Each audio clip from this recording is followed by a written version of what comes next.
Good evening साथियों, आप सभी का स्वागत है आपके अपने channel math by Pawan sir पे। तो आज की क्लास 10 के बच्चों के लिए बेहद खास है। जैसा कि आप सभी को नोटिस हो गई है कि आप सभी के पेपर भी आ गए हैं यूपी बोर्ड एग्जाम्स के।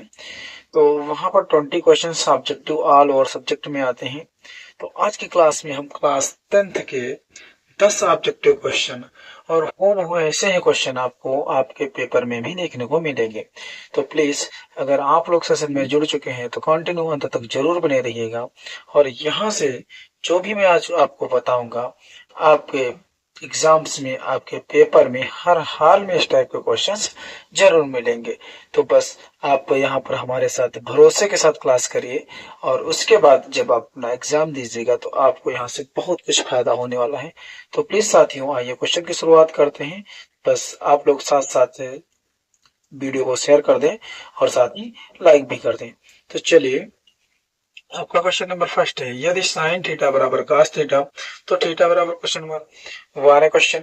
यहाँ पर हमको दो त्रिकोणमितीय अनुपात इक्वल में दे दिए और कहा है थीटा की वैल्यू बताओ। हमारे पास कोई क्वेश्चन का इलाज नहीं है, कहाँ से शुरुआत करेंगे कुछ भी पता नहीं। तो आइए हम करेंगे शुरुआत और हम आपको ले चलेंगे आपके आंसर तक। तो भैया साइन थीटा बराबर कितना दिया है cos थीटा के, ये सारे के सारे क्वेश्चन आपके फॉर्मूला बेस हैं। तो हमने एक फॉर्मूला पढ़ा है त्रिकोणमितीय में, जब भी मैंने ट्रिग्नोमेट्री की क्लास पढ़ी है तो हमने पढ़ा है cos थीटा बराबर होता है साइन साइन 90 माइनस थीटा के। एक बहुत ही सुंदर प्यारा सा फॉर्मूला होता है। तो जहां पर भैया cos थीटा लिखा है वहां पर मैं क्या लिख सकता हूँ, साइन 90 माइनस थीटा। तो यहाँ पर साइन थीटा एक सेट तो लिखा ही है, दूसरी साइड cos थीटा की जगह पर आप लिख दीजिए साइन 90 माइनस थीटा। यहाँ पर साइन से साइन कैंसिल आउट हो जाता है, बचता है थीटा बराबर 90 माइनस थीटा। अब थीटा को अगर मैं इक्वल करूंगा थीटा प्लस थीटा हो जाएगा और यहाँ पर आएगा 90। थीटा और प्लस थीटा हो गया, 2 थीटा कितना हुआ 2 थीटा बराबर 90। इक्वल में था मैंने कैंसिल आउट कर दिया, कितना है 45। तो थीटा की भैया वैल्यू कितनी आई 45 डिग्री। बेहद ही खूबसूरत क्वेश्चन था, हम इसे बेहद खूबसूरत क्वेश्चन कह सकते हैं।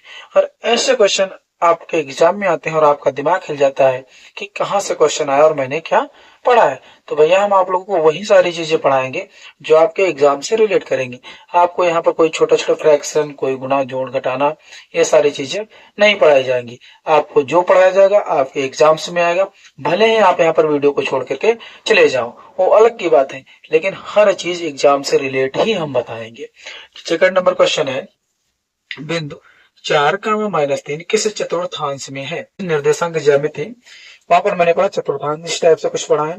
ये होता है फर्स्ट चतुर्थांश, ये होता है सेकंड चतुर्थांश, ये होता है थर्ड चतुर्थांश और ये होता है फोर्थ चतुर्थांश। ये 4 चतुर्थांश मैंने पढ़ा है। और उसी के साथ मैंने पढ़ा है कि प्रथम चतुर्थांश में जो भी होते हैं बेसिक बातें करें भी जान लेंगे।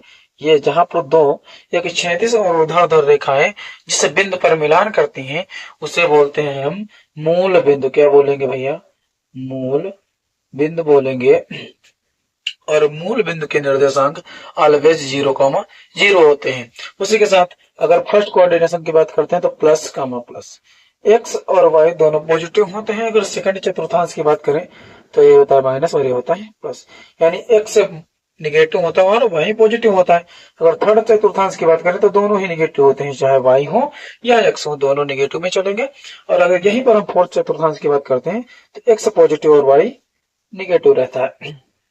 क्वेश्चन में भैया क्या दिया है, एक्स दिया है पॉजिटिव और वाई दिया है निगेटिव, तो हम किस चतुर्थांश में जाएंगे, चतुर्थांश नंबर फोर्थ। एकदम आसान क्वेश्चन। सेकंड नंबर क्वेश्चन आपको सिर्फ बताना है किस चतुर्थांश में है, तो चतुर्थ चतुर्थांश। वैसे आपको वहां पर मार्कशीट मिलेंगे और आपको सारे ऑप्शन भी मिलेंगे, लेकिन मैंने यहाँ पर कोई ऑप्शन नहीं रखे, सीधे क्वेश्चन को हम सीधा सॉल्व करवा रहे हैं। तो आइए क्वेश्चन नंबर थर्ड, बिंदु -6,7 तथा -1,5 के बीच की दूरी बताइए, यानी डिफरेंस बिटवीन 2 पॉइंट आपको यहाँ पर बताना है। तो मैंने कहा एक बिंदु यहाँ पर कोई ए रहा होगा और एक बिंदु बी रहा होगा, ए और बी मैंने यहाँ पर जैसा कि दिखाया है। बिंदु ए के निर्देशांक -6,7 अगर मान लेते हैं और बिंदु बी के निर्देशांक -1,5 मान लेते हैं। ये हो गया एक्स और ये हो गया वाई, ये हो गया एक्स और ये हो गया। बिंदु कितने हैं, 2 है। x1 बिंदु ए पर जो भी होगा वहां पर x1 और y1 होगा। दूसरे बिंदु पर जाएंगे तो जब बिंदु दूसरा है तो वैल्यू भी क्या हो जाएगी x2 और y2 हो जाएंगे। हमारा एक बेहद ही सुंदर फॉर्मूला दिया गया है डिफरेंस बिटवीन 2 पॉइंट के लिए कि difference equal x2 minus x1 का square plus y2 minus y1 का स्क्वायर और होल ऑफ रूट में। कुछ नहीं करना है, सारी वैल्यू इसी में पुट करनी है। d बराबर x2 की वैल्यू भैया कितनी है, माइनस के 1 है, माइनस फार्मूले में, और x1 की वैल्यू माइनस का 6 है, ये माइनस और माइनस प्लस का हो गया 6 हो गया इसका स्क्वायर। y2 की वैल्यू 5 है, माइनस y1 की वैल्यू 7 है, इसका भी क्या है, स्क्वायर है। डिस्टेंस बराबर x, यहाँ पर -1 और +6 है। जब भी आपको पॉजिटिव और निगेटिव मिले तो सदैव आपकी संख्या सब्ट्रैक्ट होंगी, लेकिन बड़ी संख्या का हम सिंबल लेते हैं। 6 से 1 गया, कितना बचा, 5 का, और बड़ी संख्या 6 थी तो पॉजिटिव आया। यहाँ पर बड़ी संख्या 7 है तो आपका 2 आएगा, वो भी निगेटिव आएगा। ये हो गया स्क्वायर, यहाँ पर रूट हो गया। डिस्टेंस बराबर 5 का स्क्वायर भैया 25। अच्छा, जब भी आपकी संख्या निगेटिव हो और उसकी पावर सम हो तो उसका जो भी मान निकलेगा, जितना भी निकले, कोई जरूरी नहीं 2 4 6 8 जो कुछ निकलेगा सदैव पॉजिटिव ही आएगा। तो दूसरा कितना होगा, 4 होगा, होल ऑफ रूट। तो डिस्टेंस बराबर कितना, √29। क्या इसके हम फैक्टर कर सकते हैं, हाँ या ना? तो भैया √29 का कोई फैक्टर नहीं होगा, यही आपका करेक्ट आंसर हो जाएगा। इसके आगे मात्रक यूनिट या इकाई लगा सकते हैं। तो वो भी दिन आ रहा है बहुत जल्दी, हम क्लास के साथ साथ कुछ और भी बातें करेंगे कि जब बच्चे 365 दिन में जो नहीं पढ़े हैं वो सिर्फ 3.5 घंटे की क्लास में फोन पे सर्च करते हैं कि मैथ का या यूपी बोर्ड क्लास 10th की मैथ का संपूर्ण सिलेबस। तो बताओ, अगर आप 365 दिन में भैया नहीं पढ़ पाए तो क्या 3.5 घंटे में आपको पढ़ाया जा सकता है? और वैसे भी सोशल मीडिया पे एक्टिव ऐसे टीचर्स हैं जो व्यूज के चक्कर से अपनी एक वीडियो अपलोड करते हैं कि मात्र 1.5 घंटे में पूरी जानकारी पाए class 10th UP board exam के लिए, और उसी में बच्चे फंसे रहते हैं। तो अब ये बताइए कि जो बच्चा 365 दिन से लगातार तैयारी कर रहा है और आप 3.5 घंटे में सारी चीजें उसी के इक्वल पढ़ ले जाओगे तो वो बेवकूफ है क्या?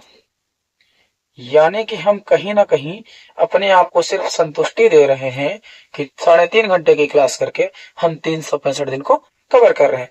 ये पॉसिबल ही नहीं है और सिर्फ आप अपने टाइम को खर्च कर रहे हो। तो भैया अभी भी देर नहीं हुई है, 18 तारीख में भी कुछ भी दिन बाकी हैं। उतने दिन अगर आप ढंग से पढ़ाई कर लेते हो फिर भी आप अपने एग्जाम से बहुत बेहतर कर ले जाओगे।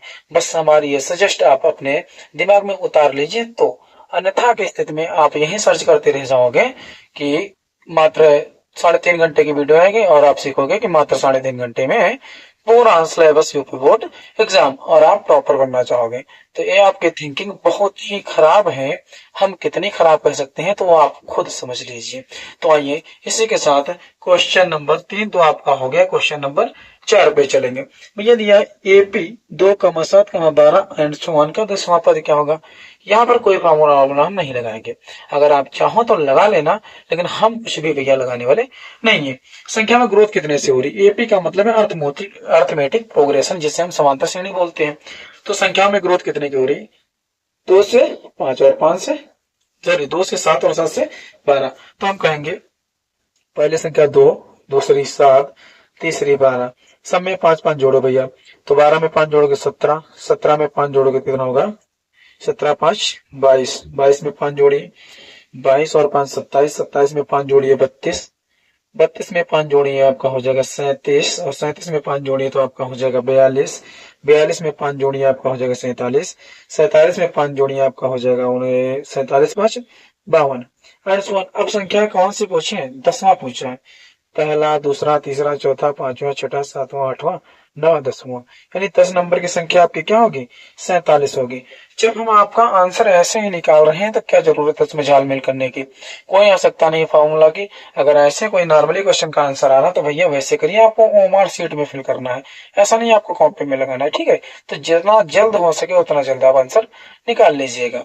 अच्छा, क्वेश्चन नंबर 5 क्या दिया है, तो भैया क्वेश्चन दिया है 5 नंबर, द्विघात बहुपद x² + 3x + 2 का शून्य का होगा।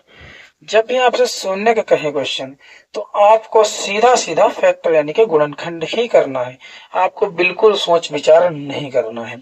तो भैया आइए क्वेश्चन शुरुआत करें। x² + 3x और +2।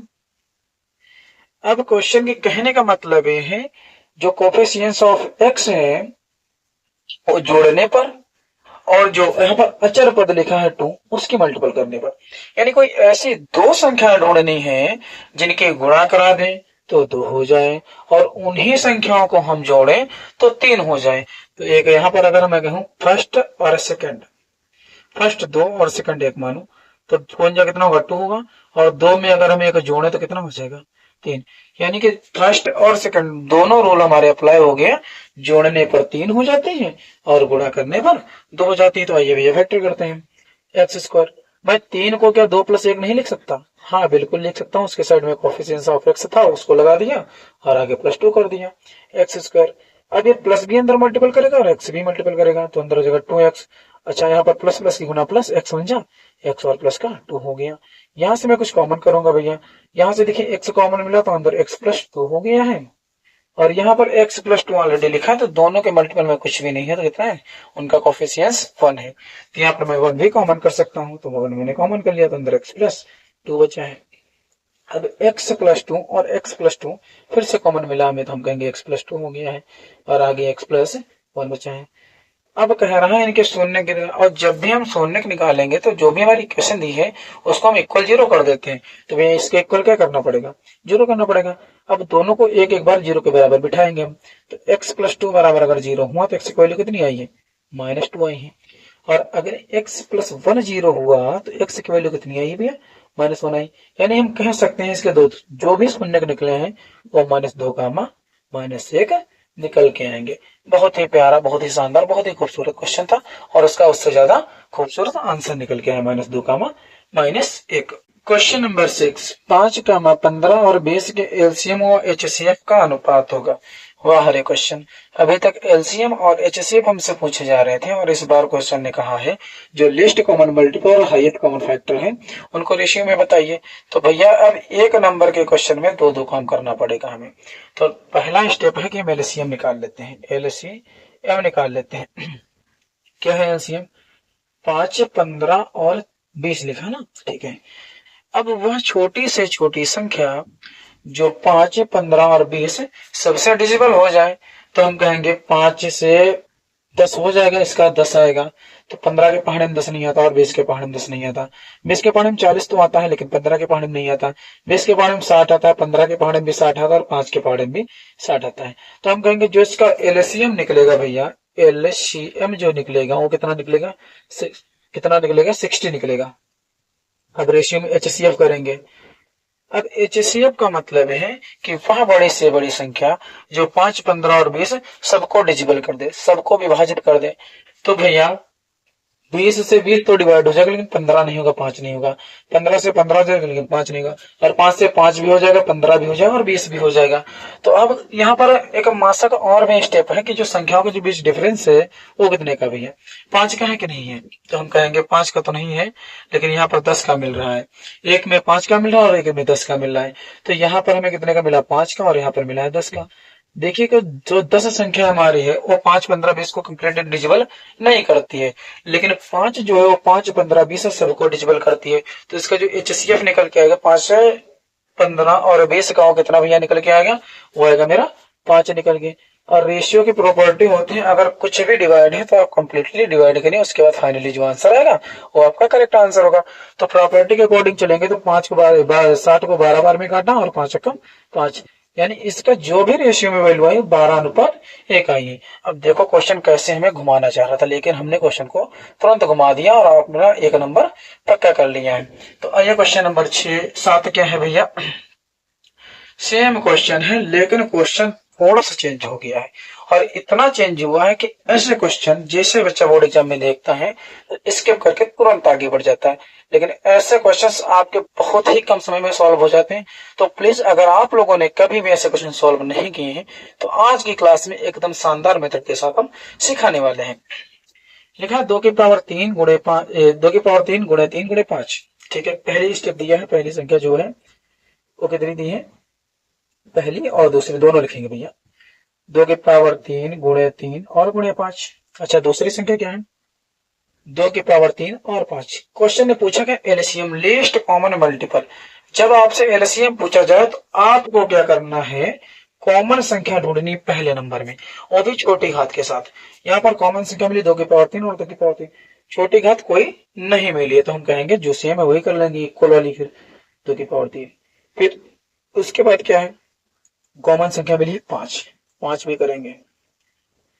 अब जो भी अकेली संख्या मिली, कॉमन हो या ना हो, उसको लिखना है, तो लिखेंगे 3। यानी कि मैंने बताया कॉमन संख्या को लिखोगे आप तो छोटी घात के साथ, और कॉमन संख्या लिख जाने के बाद जो कुछ शेष बचता है उसको भी मल्टीपल में लिखना है। अब यहां तक आपको अगर ये ऑप्शन मिलता है पेपर में तो बहुत अच्छी बात है, इससे अच्छी बात कोई नहीं हो सकती, और अगर नहीं मिलता तो आगे सॉल्व करिए। 2 की पावर 3 की वैल्यू कितनी होती है, 8 होती है, और गुणे 5 और गुणे 3, 8 पंचे कितना हो जाएगा 40, और 4 3 कितना होगा 12, यानी कि आपका करेक्ट आंसर कितना भैया निकला, 120 निकला है। जिनसे आप डरते थे वही आपके नंबर में आगे और बढ़ाएंगे। अगर आपके 53 बनते, 54 बनते, 55, और ऐसे क्वेश्चन ही आपको टॉपर लिस्ट में ले जाते हैं। तो भैया क्वेश्चन नंबर 8 एक बहुत शानदार क्वेश्चन, द्विघात समीकरण x square plus 2x minus 3 के मूलों का योगफल होगा। अच्छा, यहाँ पर हम पहले अपनी समीकरण लिख लेंगे, क्या है, एक्स स्क्वायर है प्लस का 2x है और माइनस का 3 है। अब करना क्या है, इसकी कंपेयरिंग करानी द्विघात समीकरण के व्यापक रूप से। क्या होता है a x square plus b x plus c बराबर 0, यानी कोफिशिएंट्स ऑफ एक्स जो होगा वो बी की वैल्यू होगी, जो कोफिशिएंट्स ऑफ एक्स स्क्वायर होगा वो ए की वैल्यू होगी, और जो इकलौता है वो सी की वैल्यू होगी। ये बात इतनी आप अपने दिमाग में एकदम जहन में नोट कर लीजिए। ये सारे के सारे क्वेश्चंस जो भी मूलों का योगफल है और गुणनफल के हैं, ये सभी क्वेश्चंस आपके फार्मूला बेस्ड चलते हैं। फार्मूला नहीं याद है क्वेश्चन नहीं होगा, फार्मूला याद है क्वेश्चन नहीं बचेगा। तो भैया हमारा फार्मूला क्या होता है, अल्फा प्लस बीटा बराबर माइनस बी बटा ए क्या होता है। तो यहाँ पर बी की वैल्यू कितनी है, तो यहाँ पर x है और b के सामने क्या है, यहाँ पर 2 है, तो अल्फा प्लस बीटा बराबर माइनस फॉर्मूले में है, b की वैल्यू 2 है। अच्छा, यहाँ पर एक्स स्क्वायर है और यहाँ पर a है, तो यहाँ पर एक्स स्क्वायर का कुछ भी कोफिशिएंट्स नहीं है तो कितना मानेंगे, 1 मानेंगे, तो इसके डिवाइड में 1। और किसी भी संख्या के अगर मैथ हम पढ़ रहे हैं तो किसी संख्या के डिवाइड में 1 आता है तो उसे वहीं पर हम छोड़ देते हैं, और आपके नॉमिनेटर की जो भी संख्या होती है वो नोट करते हैं। तो अल्फा प्लस बीटा की हमारी क्या भैया वैल्यू आई है माइनस का 2, जो कि आपका करेक्ट आंसर है। अगला क्वेश्चन क्या है, क्वेश्चन नंबर 9, दो वृत्तों के क्षेत्रफल का अनुपात, यानी कि पहला एक वृत्त है और एक दूसरा वृत्त है। यहाँ पर थोड़ा समझ के चलिएगा, एक ए सर्कल और एक ए सर्कल है, ये एरिया 1 हो गई, ये एरिया 2 हो गई, ठीक है कि नहीं। एरिया की अगर बात करें, उनका अनुपात भैया कितना दिया है, 4:1 दिया है, कितना 4:1 दिया है। तो हम कहेंगे जो वृत्त का एरिया होता है पाई आर स्क्वायर होता है, यहाँ पर भी क्या हो जाएगा, पाई आर स्क्वायर हो जाएगा। लेकिन जब एरिया A1 A2 है तो रेडियस भी क्या हो जाएंगी, R1 और R2 हो जाएंगी। कहने का मतलब है क्वेश्चन अगर अनुपात में कहा है तो जो भी हमारा एरिया है इसको भी अनुपात में करना पड़ेगा भैया। तो हम कहेंगे पाई, एक मिनट थोड़ा सही कर लेते हैं, पाई R1 का स्क्वायर और रेशियो पाई R2 का स्क्वायर। यहाँ तक कोई दिक्कत है कि नहीं। तो जब इनको हम रेशियो में करेंगे तो रेशियो का मतलब इनको हम क्या करते हैं, डिवाइड में वो कर लेंगे। ऐसा इसलिए क्योंकि आपको क्षेत्रफल का अनुपात दिया है, 4:1 दिया है। तो हम कहेंगे पाई R1 स्क्वायर करेंगे तो एक कितना दिया है 4, और इसको डिवाइड में करेंगे पाई R2 जब करेंगे इसका स्क्वायर करेंगे तो कितना है, इसके बटे में 1 है। यहाँ पर पाई से पाई कैंसिल आउट हो गया। अच्छा, इसको लिख सकते हैं R1 बटे R2 का होल स्क्वायर और बराबर 4/1। जब भी एक पक्ष से स्क्वायर हटता है तो दूसरे पक्ष में क्या आता है, रूट आता है भैया। रूट में 4/1 हो गया। अब 4 और 1 का अगर आपको वर्गमूल नहीं पता है तो आप आज से अपनी मैथ की बुक क्लोज कर दीजिए और हिंदी रटना शुरू कर दीजिए, क्योंकि इतना बेसिक आपको कोई टीचर नहीं बताएगा। और अगर बताएगा भी तो आप कक्षा 10 में 80%, 60% या 90% सपना छोड़ करके 30-32% पे आके अपने दिमाग को रोक दीजिएगा। तो भैया 4 का वर्गमूल कितना हुआ, 2 और 1 का 1 हुआ, यानी 2/1 आया। अगर इसी को हम रेशियो में लिखेंगे तो कितना आएगा, 2:1। This is correct answer. Question number 10 दिया है, यदि 3, 4, 5, 12 तथा x का माध्य 6 है तो x का मान क्या होगा। भैया एक समांतर माध्य का क्वेश्चन है, बहुत ही छोटा और आसान क्वेश्चन हम इसे कह सकते हैं। और हम हालांकि अगर बात करें ऑब्जेक्टिव क्वेश्चंस की तो सभी क्वेश्चन आसान ही होते हैं, बस आपको हल्का सा सेंस लगाना होता है और हर क्वेश्चन आपका बहुत ही आसान मेथड से सॉल्व हो जाता है। तो यही लिखते हैं भैया, हमारा फॉर्मूला होता है, नंबर 1 में फार्मूले की बात कर लेते हैं। समांतर माध्य बराबर क्या होता है, समांतर माध्य बराबर पदों का योग, पदों का योग बटे पदों की संख्या।